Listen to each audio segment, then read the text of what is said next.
Good morning. Let's all stand and read from our passage today. That'll be Genesis 32. It's a passage that speaks very strongly to us today, to people that are, well, increasingly fearful of a mysterious worldwide pandemic, out of control pogos, pastillas at immigrations, and so on. It goes on prime television. I've entitled today's message, Turn from Fretting, Wait on Your Elohim continually. It's a long 32-verse narrative, and we'll read just enough to place ourselves properly in the unfolding narrative here. We'll look closely at the rest as we move through. Genesis 32, verse 1. Now as Jacob went on his way, the angels of God met him. Jacob said when he saw them, "This is God's camp." So he named that place Mahanaim. And then Jacob sent messengers before him to his brother Esau in the land of Seir, the country of Edom. He also commanded them, saying, "Thus you shall say to my lord Esau, Thus says your servant Jacob, I have sojourned with Laban and stayed until now. I have oxen and donkeys and flocks and male and female servants, and I have sent to tell my lord that I may find favor in your sight." Messengers returned to Jacob, saying, "We came to your brother Esau, and furthermore, he is coming to meet you, and 400 men are with him." Please be seated.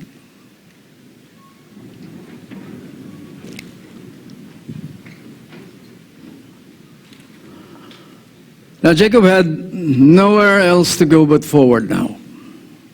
He was now literally between a rock and a hard place. Behind him now was his uncle Laban. They had parted only days before at a place called Gilead, which means witness heap. Gilead was, for all intents and purposes, a line in the sand. Neither one of them was supposed to cross that line from that point on. Laban had clearly worded that, you heard that last week, that when they parted, he said, "This heap is a witness, the pillar is a witness, that I will not pass by this heap to you for harm, and you will not pass by this heap, this pillar, for harm." That's Genesis 31, verse 52. The implication of that, should either one of them cross over, the other would regard that as breaking the covenant and look upon the invader as an enemy, to be repulsed by force of arms, if necessary. Now, when we see Jacob in this opening verses, he is demonstrably upbeat, and he had every reason to be. He was finally moving on from contending with his scheming and wily uncle Laban for 20 years, 20 long years. Moreover, he was coming out on top with 11 sons and immense wealth in flocks and herds. And to cap all of that, he's been met and welcomed back into Canaan by angels, just like angels too had ushered him out 20 years earlier. Now, over the years, I've learned to perk up and listen whenever I see something like that. I call them bookends. The front bookend was in Genesis 28 in verses 42, verses 12 to 17, when Jacob dreamt about that stairway with angels ascending and descending. Genesis 32, from verses 1 and 2, they're the closing bookends. Between the two are 20 years that Jacob spent in Haran, in Padam Aram, back in Mesopotamia. Now, I've only just learned that scholars have a name for all of that. They're inclusios, literary devices to set apart events or sections of text, both, in this particular case, to set it apart from what surrounds it. And seeing the angels, Jacob, he's very much heartened. He celebrates joyously, saying, "This is God's camp." naming the place Mahanaim, literally 2 camps. Clearly upbeat, he was beside himself that the virtual encampment of angels had been sent to clear his way into Canaan, forward into Canaan. It was very much the same thing that's celebrated by the psalmists. For instance, Psalm 34, verse 7, the angel of the Lord encamps around those who fear him and delivers them. Or Psalm 91 in verses 11 to 12, for he will command his angels concerning you to strike you all in all your ways. On their hands they will bear you up, lest you strike your foot against a stone. And so, much buoyed up, Jacob decides his best move forward was to announce his return, to pre-announce his return. Now, there wasn't a compelling need to do that. Esau had settled very far south. At Seir, that's a different country. Edom, not in Canaan. But evidently, Jacob, he deeply felt that it was vitally important that he make things right with his brother Jacob before anything else. Now, the text doesn't mention it, but Jacob probably assumes that his father Isaac had died by then. He hadn't, actually. Genesis 35 tells us. But if he had died, and Jacob's status and whereabouts were to remain undetermined, well, Esau might have laid claim to the entire inheritance. And therefore, in verses 4 to 5, Jacob is strategically making 3 crucial announcements. First, I've been with Uncle Laban all of this time. Implication, I have not been hiding, I have not been avoiding you or sneaking around behind your back. Second, I have cattle and donkeys, sheep and goats, men servants, maid servants. Implication, I'm not coming to take anything away from you. I have plenty, I'm not laying claim on anything that you have acquired. Third, I am sending this message on so that I might find favor in your eyes. Implication, why don't we let bygones be bygones? Why don't we forget the past and move on? It's a very carefully thought out move, and Jacob reasonably expects that it would succeed. But the answer that he receives in verse 6, it offers no comfort. Esau, he's told, is coming to meet him with 400 men. Let's read through that. Verses 7 to 12. Then Jacob was greatly afraid and distressed, and he divided the people who were with him, and the flocks and the herds and the camels into 2 companies. For he said, if Esau comes to one company and attacks it, then the company which is left will escape. Verse 9, Jacob said, O God of my father Abraham, God of my father Isaac, O Lord, who said to me, return to your country and to your relatives, and I will prosper you. I am unworthy of all of the loving kindness and all of the faithfulness which you have shown to your servant. For with my staff only I crossed this Jordan, and now I have become 2 companies, he said. Verse 11, deliver me, I pray, from the hand of my brother, from the hand of Esau, for I fear him, that he will come and attack me and the mothers with the children. For you said, I will surely prosper you and make your descendants as the sand of the sea, which is too great to be numbered. Now Jacob's fear was understandable. The last time he heard, his brother Esau had worked himself into a frenzy, but had sensibly decided to bide time and to wait until his father Isaac passed on before moving to kill him. Find that in Genesis 27 and verse 41. And if Isaac had passed, well, Esau might well be coming with a small army to do just that. Now, think overpowering memories of a menacingly angry, big, and hairy brother. Even thinking of what he smelled like must have been terrifying. Small wonder that Jacob, he loses it. And fear drives him to divide his people. Very clearly, his thoughts are on one thing alone: survival. How he might increase the odds for at least half his entourage. Now let's step back a bit. Step back and consider what this all is telling us. Despite being greeted by an encampment of angels, angels like those who sent him off to Mesopotamia 20 years earlier, his back was to a wall now. And really scared, thrown off balance by news that Esau was coming with 400 men, now, finally, he comes to God in prayer. Now, we've been following Jacob through 7 chapters in Genesis to this point. And though he may have prayed on other occasions, it certainly hasn't been mentioned anywhere. And so this appears to be Jacob's first stab at prayer. He starts with, "O God of my father Abraham, God of my father Isaac."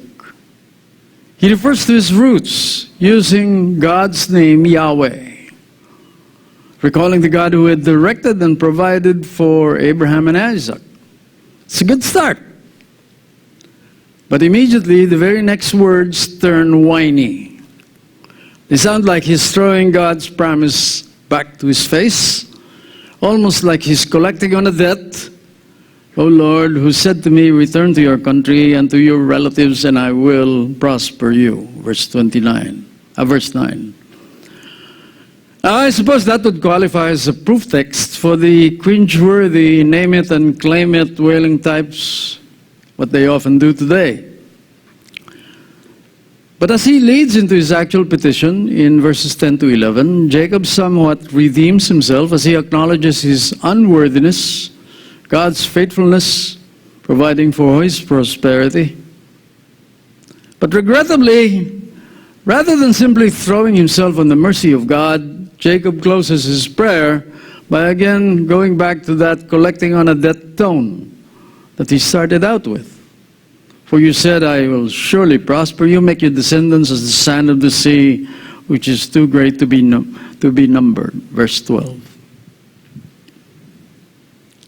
Remarkably, despite all of that, the narrative doesn't record God taking issue with any of this. In fact, he doesn't address this at all. He simply moves Esau to look kindly at his brother. I was exploring that with some men recently, and we find it quite remarkable that God appears to be most forgiving of our spotty stabs at prayer. But let's not miss this. There is one glaring and fatal flaw in Jacob's prayer. He had fervently prayed for God to help him out. He had prayed that God deliver him out of his circumstances. Ironically, note what he includes in those circumstances. "Now that I have become 2 companies," he said. He's fully aware that he's backed by a whole encampment of angels. Why, you'd think that that alone would have moved him to get off his knees, immediately gather his family and household, his herds together, and forge confidently ahead to meet Esau and his 400 men. But no, what does he do? Panicked, his mind has raced ahead, planning what he's going to do next. He could have asked God, "What do we do now, Lord?" But he doesn't do that, does he? We're told that as soon as he finished praying, without skipping a beat, he rolls out a series of strategic moves. They're explained in detail for us in verses 13 to 21. Verse 13, he spent the night there, then he selected from what he had with him a present for his brother Esau.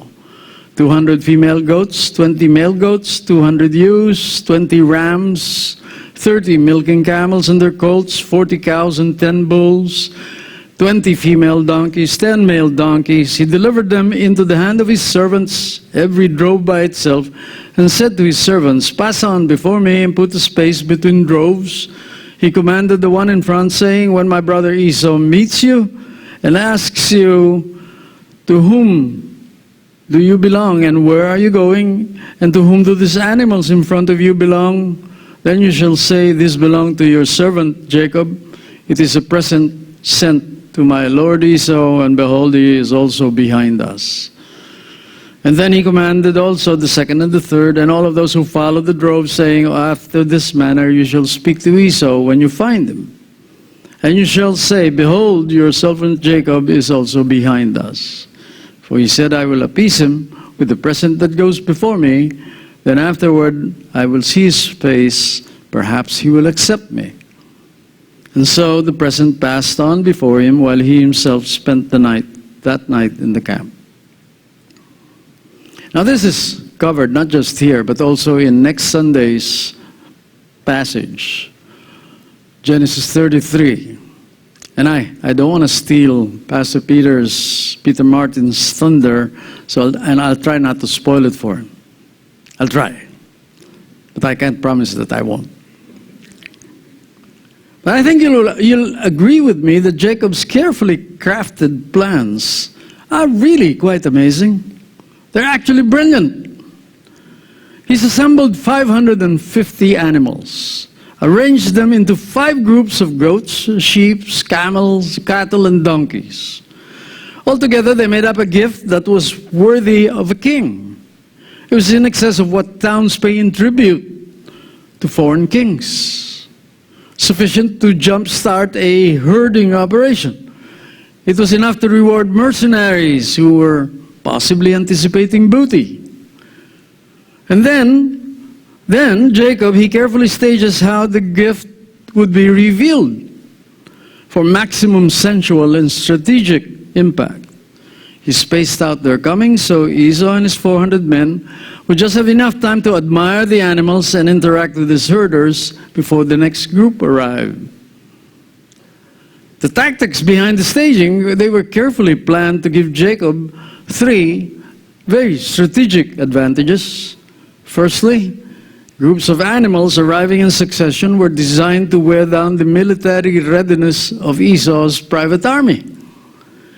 If they had been planning an ambush, they would have to reboot that ambush each time a group arrives.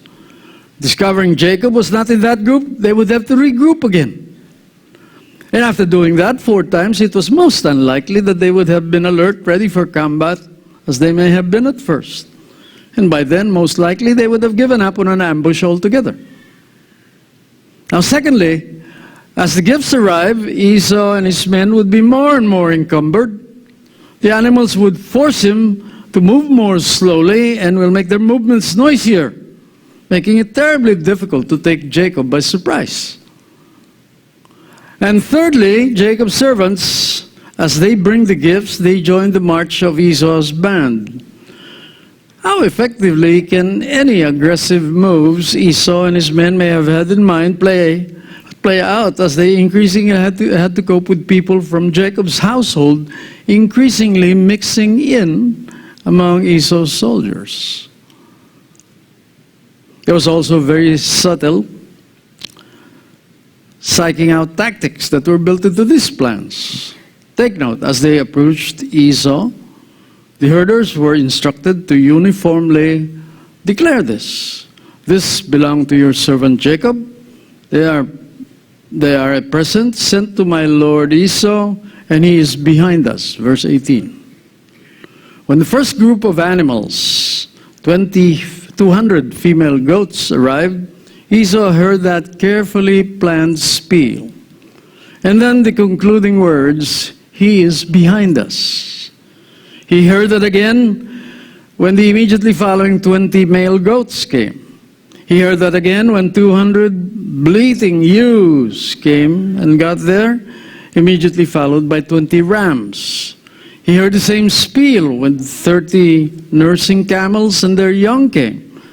And again when 40 mooing cows and 10 bulls slowly passed by. And then finally, they belong to your servant Esau. They are present to my lord Esau, and he is behind us. When 20 braying donkeys came, immediately followed by 10 male donkeys. We're told that without fanfare in verse 24, in that passage.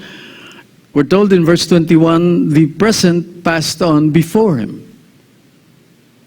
But I want you to look carefully. All of that happens the following day. We're told that explicitly in verse 13. So he spent the night there, and he selected from what he had with him a present for his brother Esau. Now let's clearly frame up what we all see here so we see what's happening. Having received distressing news that Esau was coming, and with him 400 men, Jacob finally does what he should have done first. Finally, he brings God into the picture. You'd think that the encampment of angels he actually sees shadowing his every move would have put that in his head. But it doesn't. And even as he prays, his mind is racing on ahead. He sped right on through, formulating, forging an elaborate and downright brilliant plan. That's verses 14 to 20. He's clearly committed, bent on the plan, and take note, he's got the timing very deliberately mapped out. The plan rolls out the next day.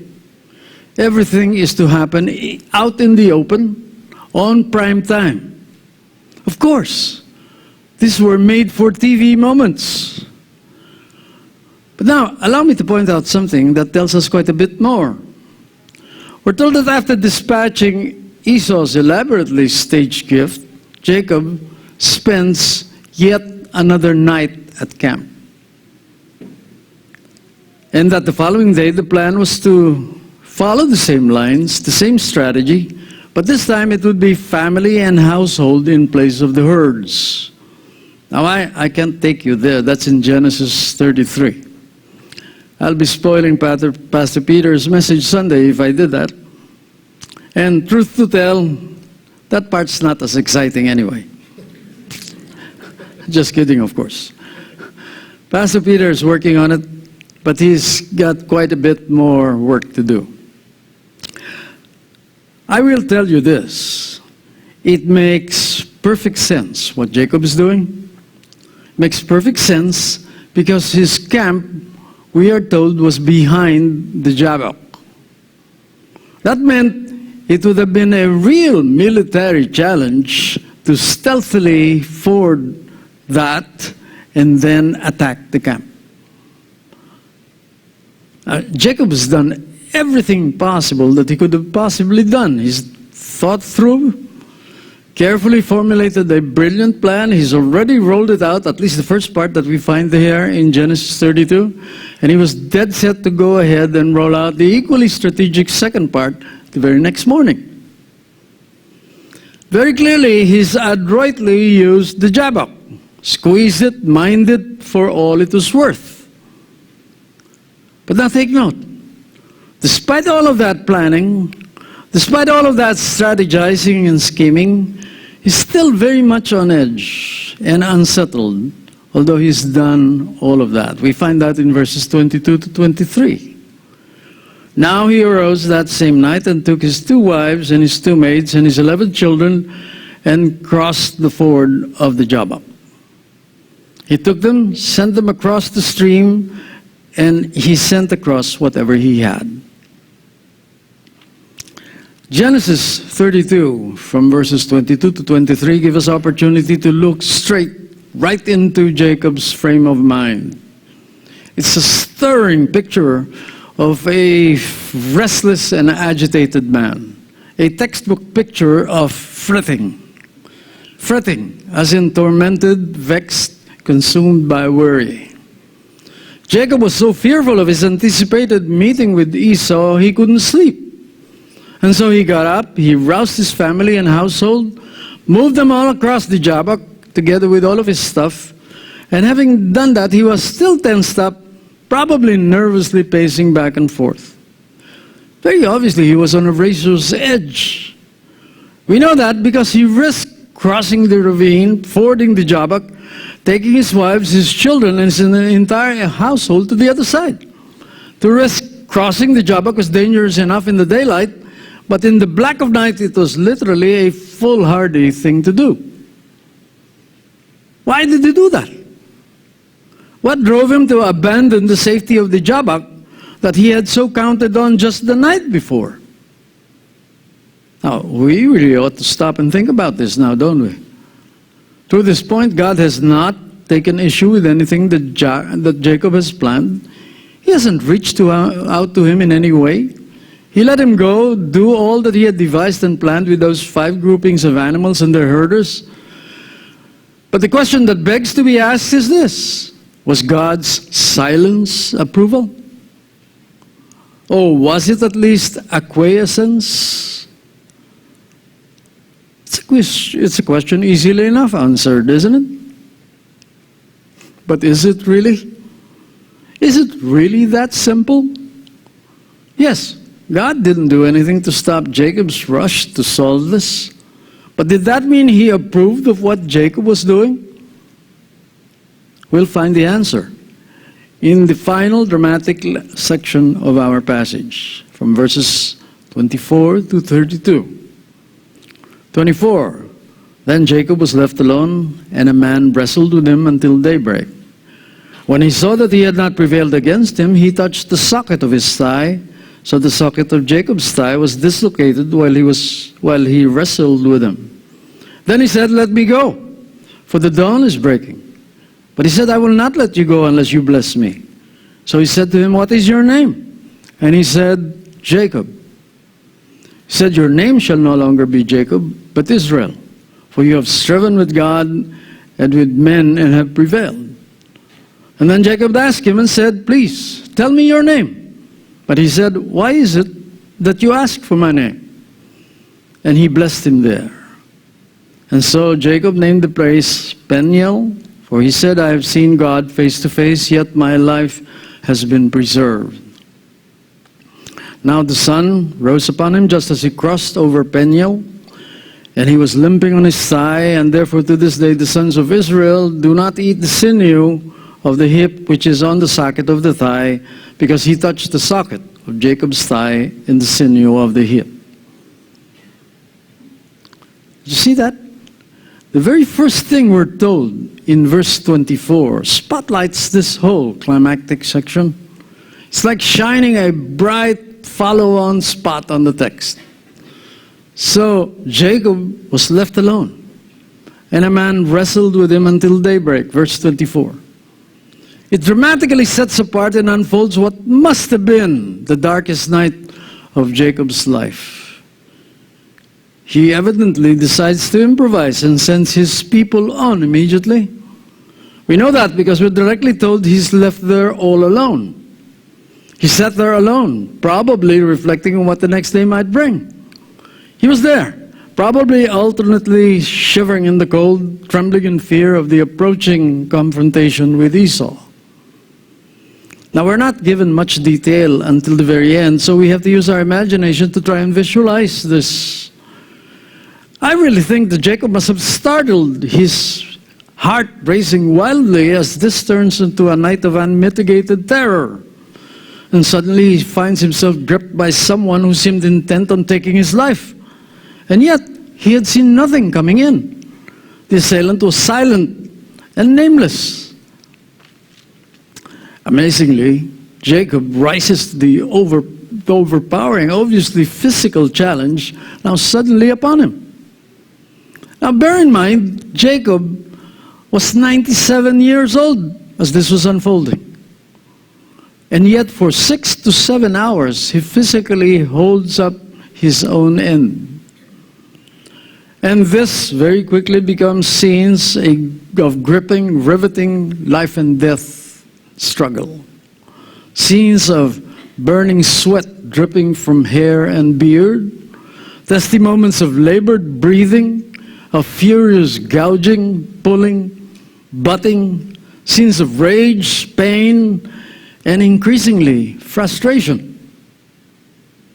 And now we have to really pause, step back and ask, what is this all about? Why this sudden big-time wrestling match here? I don't mean that facetiously, because we shall soon see that it doesn't get any bigger than this. UFC, WWE, or any other super spectacular in Las Vegas or anywhere else doesn't even come close. God physically wrestling with a 97-year-old senior citizen for 6 to 7 hours? Seriously? Is this for real? And who is this mysterious adversary? A secret emissary of Esau? A hired assassin? One of Esau's followers bent on carrying out his threat? Jacob, we later find out, was wrestling with God himself. But through this point, he had no way of knowing that. He had bested an enemy in Laban. He had anticipated an enemy in Esau and was terrified of him. But God was no enemy. God was a benign, friendly, and heavenly Father figure. One to whom he could turn to when things got rough. And he could always ignore when he wanted to order his own life and formulate his own plans. There was nothing to fear from God. Right. But how wrong Jacob was. He had been using God all this time, and now he was to discover, to his horror, that God would not be so used indefinitely. He would soon discover, just as C.S. Lewis's students discovered and suddenly realized after reading and pondering Chronicles of Narnia, that Aslan, the lion, wasn't who they always thought he was. Aslan, who many of you are now probably asking, who he? Aslan the lion. Aslan as in the lion, the witch, and the wardrobe. Aslan, the only character that's featured in all 7 books of the Chronicles of Narnia. Who was he? I bet the homeschool kids know. Right, kids? I asked Kyle, my grandson, who's Aslan? I asked him. And as I recall, he didn't quite remember. He did when I mentioned the lion, the witch, and the wardrobe. And then I very quickly asked, who was Aslan supposed to be? And without batting an eyelash, the kid said, Jesus Christ, of course. Of course. Thank you, Kyle. That's why C.S. Lewis capitalizes the name Aslan in the Chronicles of Narnia. Aslan is a talking lion. Lewis describes him as the king of beasts, the son of the emperor over the sea, the king above all high kings in Narnia. Aslan is Turkish for lion.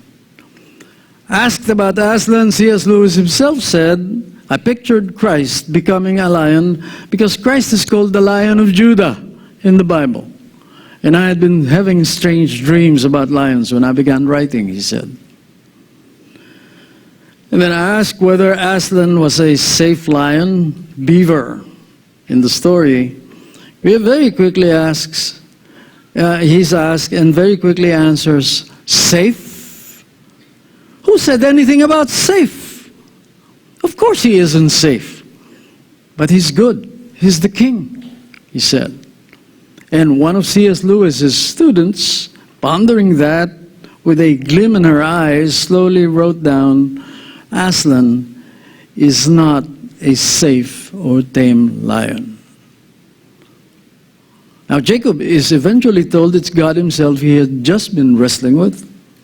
He's told that as all of this reaches its peak in that unforgettable exchange in verses 27 to 28, what is your name? Your name shall no longer be Jacob, but Israel, for you have striven with God and with men have prevailed. We're told in verse 25, God himself concludes, he had not prevailed and says, let me go, for the dawn is breaking. And then he touches and dislocates Jacob's thigh at the hip, we are told. He was no safe or tame lion. Aslan wasn't. After all, he was the Lion of Judah. And again we ask, what is this all about? Did you know that God himself actually interpreted this story for us? In Hosea chapter 12. It doesn't happen often, but evidently this is so important. God actually goes out of his way to tell this story as he sees it. He tells the story to the prophet Hosea. We read that from the NASB as we got started. And now, let me do something else. Let me read it for you, this time directly from the Hebrew Bible. Hosea chapter 12, verses 2 to 6, from the Hebrew Bible. And Yahweh has a controversy with Yehudah, that'll be Judah, to punish Yaakov, that'll be Jacob, according to his ways, to repay him according to his deeds. He took his brother by the heel in the womb, and in his strength he strove with Elohim. Verse 4, he strove with the messenger and overcame. He wept and sought his favor. He found him in Beth El, that would be Bethel. And there he spoke to us, even Yahweh, Elohim of hosts. Yahweh is his remembrance. Therefore, return to your Elohim, guard kindness and right ruling, and wait on your Elohim continually. Looks quite different from what we read earlier, doesn't it? There's so much to dig into in there, we don't have time. So let me just very quickly point out that this directly refers to the Jacob narrative. In fact, it carefully bookends Jacob's storied life, referring to Jacob grabbing Esau's heel while he was in Rebekah's womb, and to wrestling with God in verse 3. Interesting too that the closing bookend refers to Jacob in his strength, which the NASB translates as in his maturity. But never mind all that. There are two absolutely crucial details revealed here by God himself that we certainly ought not miss. Verse 4 says Jacob strove with the messenger and overcame, and that he did that by weeping and seeking his favor. It says when Jacob asked for the blessing, in verse 26, he did so weeping. It says Jacob was at the end of himself, helpless when he did that. And the most important reveal yet is in the exhortation in verse 6. Return to your Elohim. Wait on your Elohim continually. The first, that Jacob was barely hanging on at the end of himself, helpless, is important because it explains why Jacob threw caution to the wind, risked crossing the Jabbok that second night. The second is even more important. Important because it explains why this 6 to 7 hour wrestling match between Jacob and God is here. Brothers and sisters, how so very many of us are like Jacob? We want to be part of his plan, but we make our own plans. We're just diligently doing our part, we say, and we never truly succeed. Then a crisis comes. He lays his hand upon us, and life goes out of joint, dislocated. And suddenly, we're left with an appalling sense of our own incompetence and weakness. Doesn't that jump off the page as we read through Genesis 32? And especially so as interpreted by God himself here in Hosea, in the Hebrew Bible? Think about this. God may be wrestling with some of us this very day. He may be saying to you and me, as clever and as astute and as capable as you are, you have believed in me, but you have always manipulated your own life, made your own arrangements. And perhaps, like it was with Jacob, you're trying to do something that's out of sync with what God wants.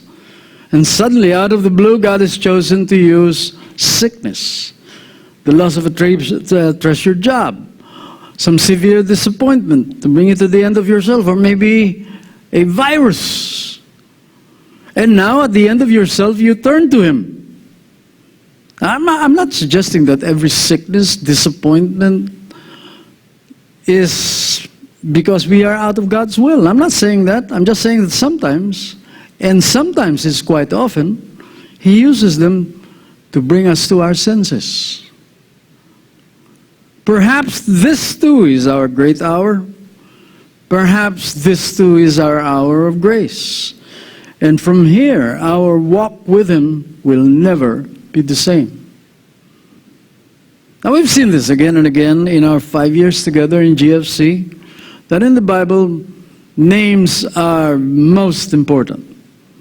That they're not just used to refer to identity, but often to reveal profound emotional and character traits.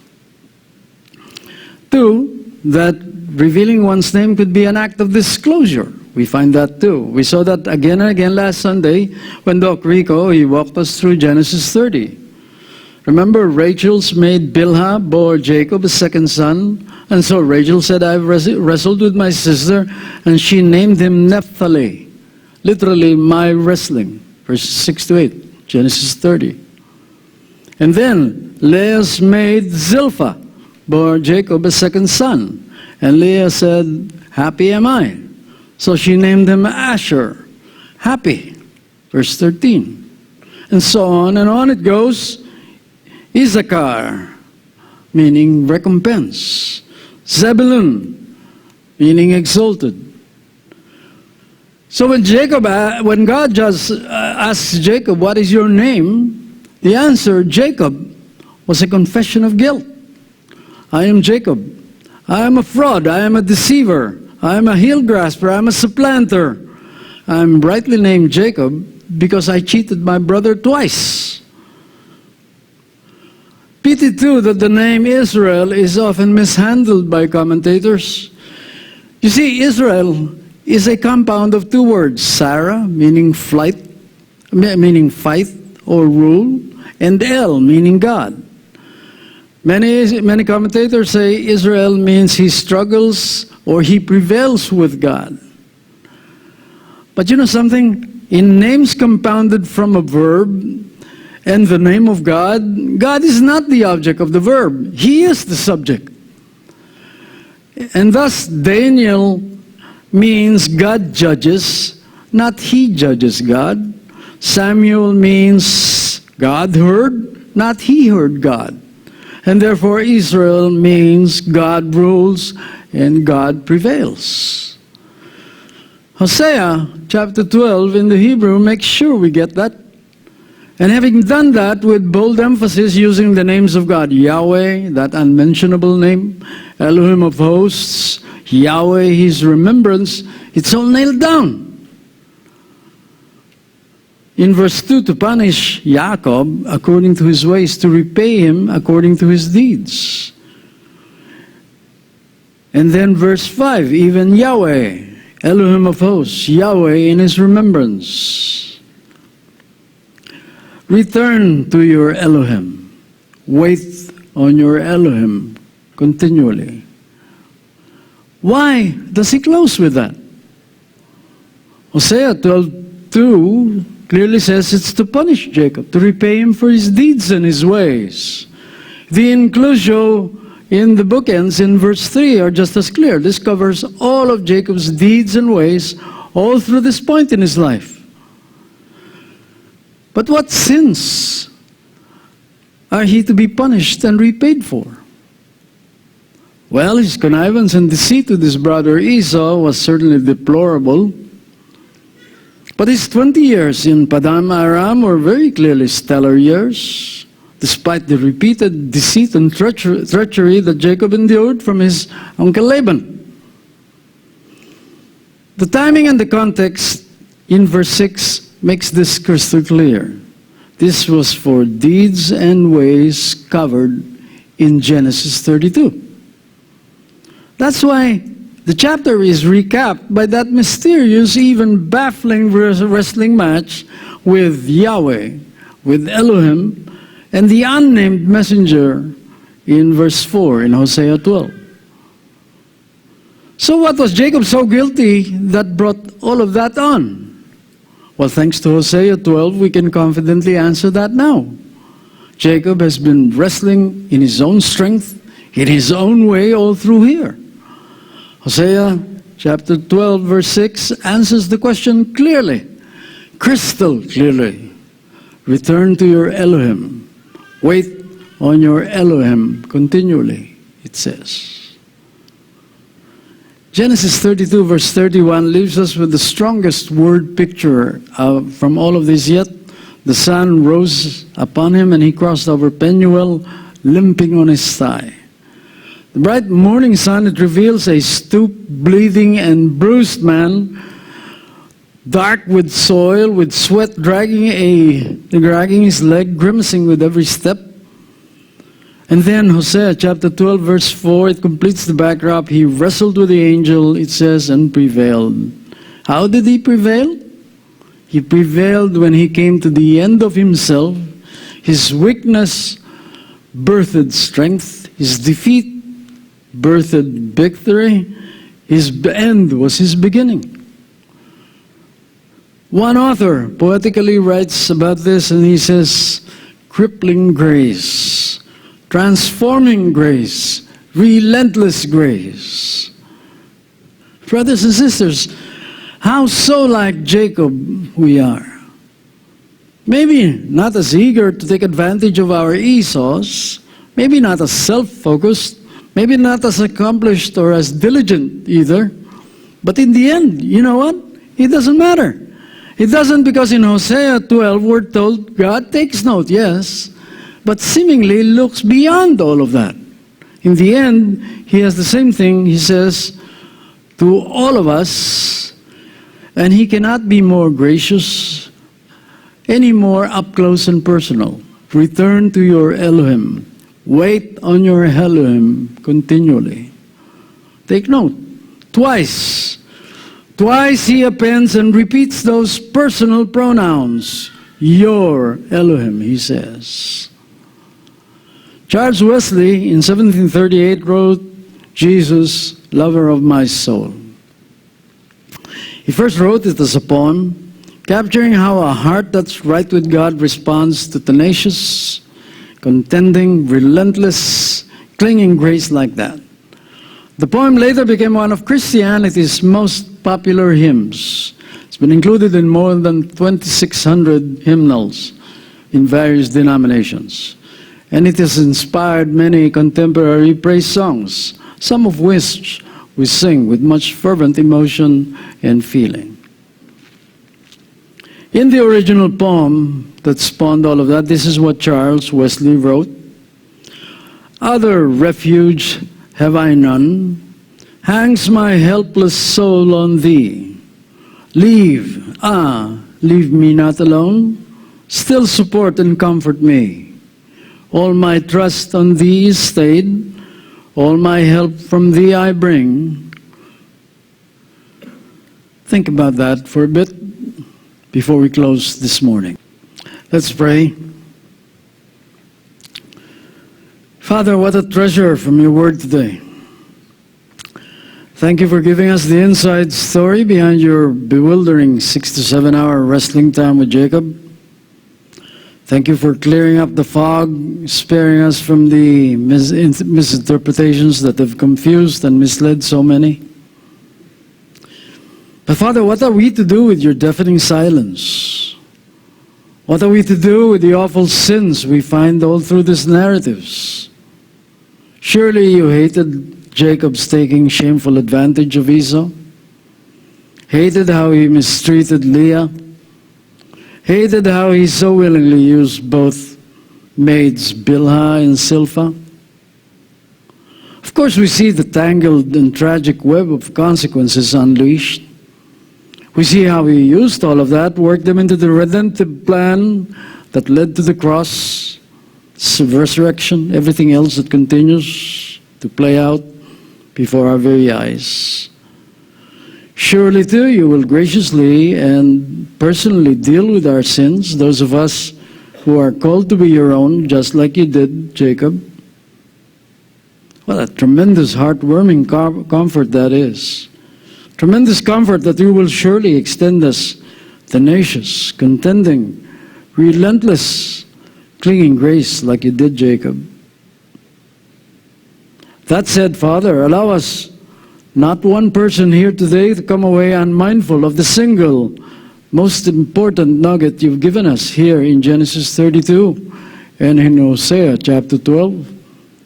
That however else we understand this is plainly and simply true. That the most basic and fundamental error we can make in this life is to plan our way forward and then run ahead of you. Father, it took Jacob almost 100 years to learn that. Grant, O Lord, that not one of us here will be as obtuse. Allow us to learn from your words today and not to have to walk with a limp for the rest of our lives like Jacob did. And Lord God, if there is anyone here who doesn't know you, even someone who says he believes and yet has been manipulating his own life all of this time, making his own arrangements, Father, let your words today stun him. Open his eyes. Turn him to you. That is our prayer. Now to the King eternal, immortal, invisible, the only God, be honor and glory forever and ever. Amen.